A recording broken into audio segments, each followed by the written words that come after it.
Alright folks, welcome back to the channel. This is KGB Customs.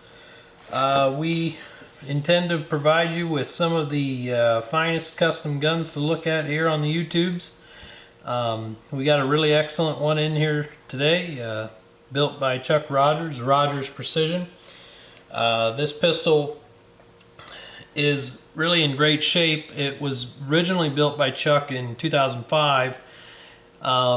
It did visit another pistol smith somewhat recently to have a cart barrel fit. The original build did not have a new barrel fit. The original barrel is included with it. But here we've got the original, well, not the original build sheets, but a reprint from Chuck from 2020. We'll just go down the list here. Chuck examined it in 2020. It was a pistol he worked on in 2005.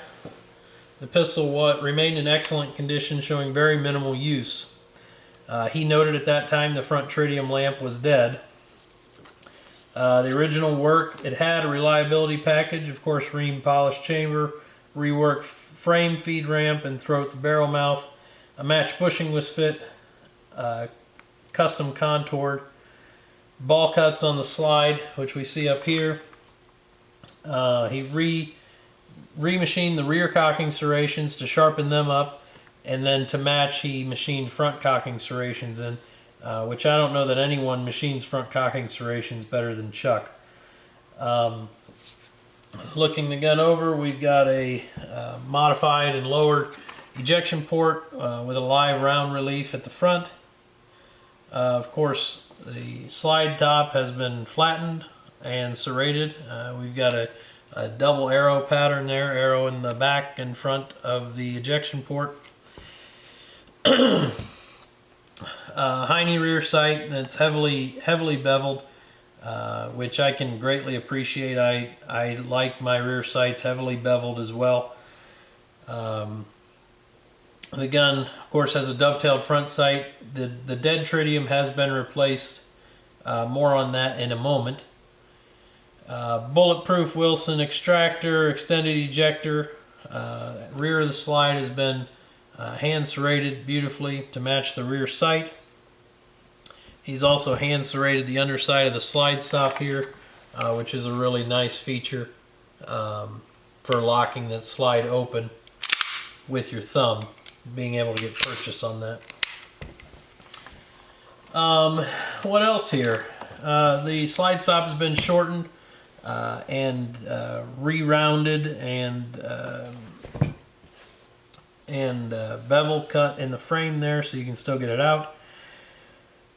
We've got a new plunger tube, Ed Brown thumb safety contoured, Ed Brown beaver tail fit and contoured, Wilson ignition parts, and a Greeter medium trigger, which he's internally lightened, which is something Chuck's kind of known for. He machines a lot of excess out of these triggers, both the shoe and the bow, to lighten the trigger, which aids in reliability and trigger feel, all that jazz. It's a level of attention to detail that Chuck's known for, and it's something that really nobody else messes with because it is a tedious thing, and the gain is marginal, but Chuck's here for the marginal gains. Of course, the magazine well has been beveled. You can see that's blown open just as big as you can make it. Something I really appreciate is he's cut the fangs off the bottom of the front strap here. Of course, golf ball front and back. And that's kind of Chuck's signature move, signature texture. The mainspring housing also golf balled and round butted nicely. Just a great all-around carry gun. You see the biohazard symbol here in the golf ball grips. That's really been Chuck's logo for quite some time. The biohazard symbol is in G10 grips, has been a symbol of a Chuck gun for a long time now. This gun's finished in hot bluing. Not standard for Chuck anymore. Certainly most of his guns are Cerakoted, but this one remains in great shape. also has a French border on there. I must have skipped over that on the build sheet. Just a really beautifully put together gun, and a pointed gun. Would make, like I said, an excellent sidearm. Fantastic trigger on this gun. There's only about a half dozen guys who do a Series 80 trigger job that really kind of blows your mind, at least that I've felt. And Chuck is high on that list. About Chuck. Chuck is, of course, you know, if you don't know Chuck, you should know Chuck. Chuck's been a figure on 1911 forums, even on some custom handgun groups on Facebook and Instagram and whatnot. He tries to update there fairly regularly. Chuck's one of the great guys who's shared a lot of information through pictures, shall we say. Chuck's shared a lot of very, very high definition, clear pictures of his works in progress through the years. Pretty much as long as there's been digital cameras in the internet, Chuck's been posting pictures of guns on there. And it's really kind of opened people's eyes not only to what goes into building one of these guns, but what you're really paying for when you pay Chuck for a gun. And what makes his gun special.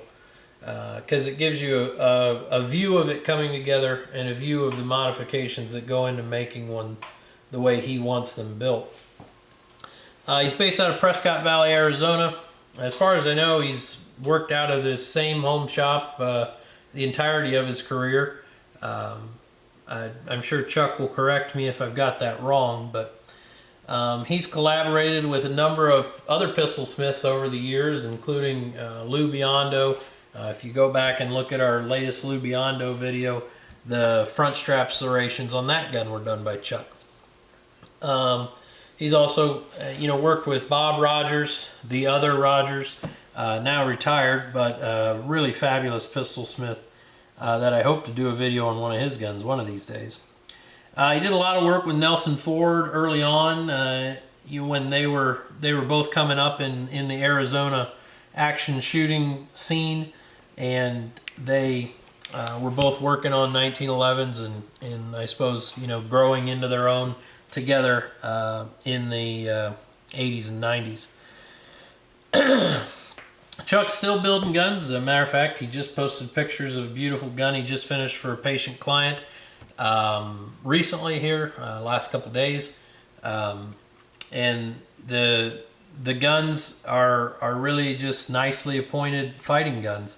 This one having some more options over some other ones we've seen, and not as many options as others. Chuck has in the past anyway, golf balled everything: trigger shoes, the